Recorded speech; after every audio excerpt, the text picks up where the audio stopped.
What's going on, boys and girls? I am blown away. So, right now it's confirmed that the Reuben brothers have bought Newcastle United from Mike Ashley. I can't believe it. Wolves are the sixth richest team in the league. Aston Villa are the fifth richest team in the league. Arsenal are the fourth richest team in the league. Now, it doesn't matter how rich your owner is. What matters is what he actually does with the club. Because if you look at Arsenal, although let's take Arsenal out of the equation because they've spent more money than any team in the last 3 years. So they're actually doing stuff. So let's take Aston Villa and the Wolves, the fifth and sixth richest clubs. They're not really doing that much in the market. We know Jimenez has just come back for Wolves, and they really didn't go out there and buy a bona fide striker. With all that money that the owners got, with the backing behind the club, or lack thereof, they are just letting everything work its way through.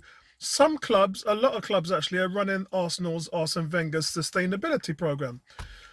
Now, I've got to be the first to say I've been a big advocate. I've been an Arsenal fan since the late 70s. I've always understood their sustainability program. A lot of fans, 90% of fans, have fought against it, which, quite frankly, I've said is a waste of time. I don't protest in that regard at all because it's a waste of time. You knew what you was getting into when you became an Arsenal fan. You knew it. So the fact that you took this thing on board, knew it was ugly, knew you didn't like it, and still went ahead and supported the team. So I don't really feel sorry for those fans that feel like they've been done in, because this is how it is. This is how it works. But the time when Arsenal was running this sustainability program was when clubs were going down and there was no money in the game and you had to generate your own cash. And at that point, for decades, it made sense. 80s, 90s, turn of the century, all of that made sense. But then Chelsea came in. And a lot of people might say, yeah, but Man United spent a lot of money. Man United really only bought one big player a year. That's every summer. They went out, they got a Rio Ferdinand, or they got a Wayne Rooney, or they got a Veron, or someone. It was never really a trailer load of 400 million spent. That's not how it worked. And when Chelsea came in, they spent $500 million and ended up getting rid of Ranieri because he couldn't make it float, and then won back-to-back titles with Mourinho. That set the trend for what we see now. Man City has come in, and their squad is $1 billion, and, well, we know what they're doing in the market. We know how many titles they won. Man City still haven't won a Champions League. So regardless of all that, remember I got that saying, guys, money can't buy you love, because City ain't won a Champions League. But here we are, guys. Here we are. Chelsea's owner is worth 12 billion. Man City's owner is worth about 23 billion. Newcastle's new owners, the Reuben brothers, wait for it, are worth a staggering 320 billion. That's a third of a trillion that these guys are worth. In layman's terms, Newcastle are 13 times richer than Manchester City. That's how big this club is. So Mbappe, no problem. Messi, no problem. Neymar, no problem. Locatelli, no problem. This team can build a squad overnight within a few years. 1 or 2 years max. They're akin to a guild of around 5 companies. All that money that Manchester City part-own with the Etihad and use that same company to sponsor them, which means for the sum of 300 million, they can pretty much spend what they want. That's just a sponsorship money. That's not talking about TV rights and revenue, whatever. If you look into consideration of Sky Sports and the BT deal and all that, which is another 120 million, Manchester City can spend 400 million every summer and it's not even going to break financial fair play laws. That's how they've twisted the system to work for them. In short, Stan Kroenke, who's married to Ann Walton, Walton's fourth richest family in the US and own Walmart, if he wanted to, he could get Walmart to sponsor Arsenal. But he's tight, so he doesn't want to use that money to give them clout in order for them to spend more clout. But the Sheikh Mansour is playing that game. So what I'm expecting is the Reuben brothers with Newcastle to play that game. And that means that There's no holes barred. They are going to end up spending whatever they like, and there's nothing you can do about it. And big shout out to my man Joe Willock, because Joe Willock jumped on a sinking ship. And I say sinking because they've been fighting relegation for years. Now, Joe Willock will probably be a part of one of the most expensive teams ever put together. And he's only 21 years old. So by the time he sees this thing grow in the next couple of years, Willock's going to be a member of that prime time team. Now, he may only be sitting on the bench, but that doesn't take away the fact that he's going to be in the squad or part of the plan. He just signed a contract. He just signed a 4 or 5 year deal. So he's going to be around. You can believe that. He's going to stick around. But what does this mean for Arsenal's sustainability model? Well, as I said, it was done a long time ago, and it just doesn't work now. It's a different animal. There's too much money in the game for everybody. When you think about it, you actually don't need any money to survive in this game, because the money, as long as you're being smart and as long as you're not spending or overspending, you can survive on that 94 million from Sky, and it will set you up for life.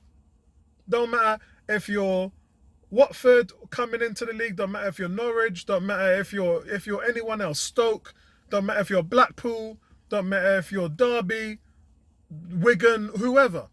A 94 million in a season guaranteed deal. That's the minimum, guys. That's not including TV appearances. That's the minimum, and that's not including your sponsorship deal. That's just the TV rights. That is pretty much setting standards where Arsenal is today. The model doesn't work.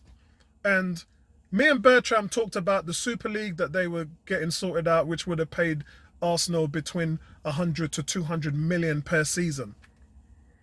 And that would have put them on the ladder a big time. And a lot of the fans didn't want that. So there's no other way. And because Stan's not going to sell, Stan's sitting on a gold mine at the moment. How do you expect him to sell? The only way he's selling, as I said last week in my video, is if Daniel Ek. And look, Daniel Ek is that idiot, man. Because for you to just come in and mess around with that, nobody ain't listening to you. What they need is a guy like this, the Reuben brothers, who's going to come in and spend some money and offer Stan Kroenke a deal that he can't turn down.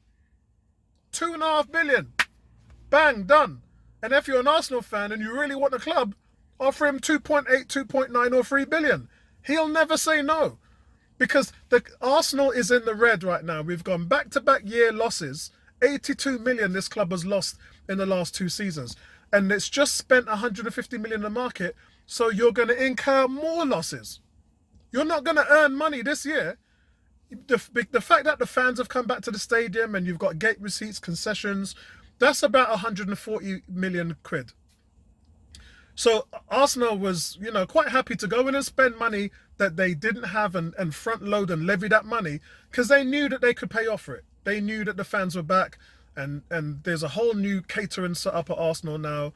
And they're going to the money's going to be paid over a year. So it's not a big deal. But to have a sugar daddy come in and just sweep all that debt that Newcastle have incurred, gone. Everything gone. Mike Ashley has tried to sell that team for 4 years. And it's been 18 months in the negotiation period. That's how difficult it's been for him to sell that club. And I'm sorry, guys. I've been an advocate for the sustainability model for Arsenal for as long as I live. But at the moment now, I have to say it doesn't work. It doesn't work. In order for you to succeed in this league now, you need a sugar daddy. You need a valid income. You need someone to play fantasy football and throw money away because they don't care about money. Yeah? They only care about how much fuel they can put in their yacht or their plane. That's all they care about. And something like that for Arsenal would be welcomed with open arms. Yeah, look, you know me. I've been on the sideline. I've not been interested in any of that. But now, sign me up. Show me the sugar daddy. And I'll welcome him through the gates of the Emirates Stadium. Because that's where it's got, guys. That's where it is now. Another team that in the next 2 years will be battling for that top 4 spot. So, I know we talk about a top... Well, it's not really a top 6, is it? It's top 6 is getting into Europe. But let's be honest. Those teams like Leicester City and West Ham and Spurs and Arsenal haven't got a chance of getting in the top four. We are so far behind Liverpool, Chelsea, Manchester United, and Manchester City. It's not even funny anymore. And to know that there's a guy that will come in and push those teams even further down the pecking order once Newcastle becomes a major power. It's just going to be the way of life. And you can be pissed off as much as you like, but that's the way the game's played. That's it now. The game, it's like steroids in athletics. You can't stop it. The guys who were injected with the most cash are going to be the most successful teams. Well done to all those Newcastle fans. I still haven't got a Newcastle fan, by the way, that is a part of our Friday Night Premier League show, but that might all change very soon. Because if there's one thing I know, it's when your team is winning, you want to talk about it. And when your team ain't winning, as we've seen by many fans who've been on the football forum on a Friday night, been there a couple of times and just not been back. It's because it ain't fun when your team's losing. Let's be honest. But when your team's winning, you can shout as loud as you want from the top of the hills because everybody's listening. That's it from me, guys. Peace. Right back at you. I'll speak to you in the next one.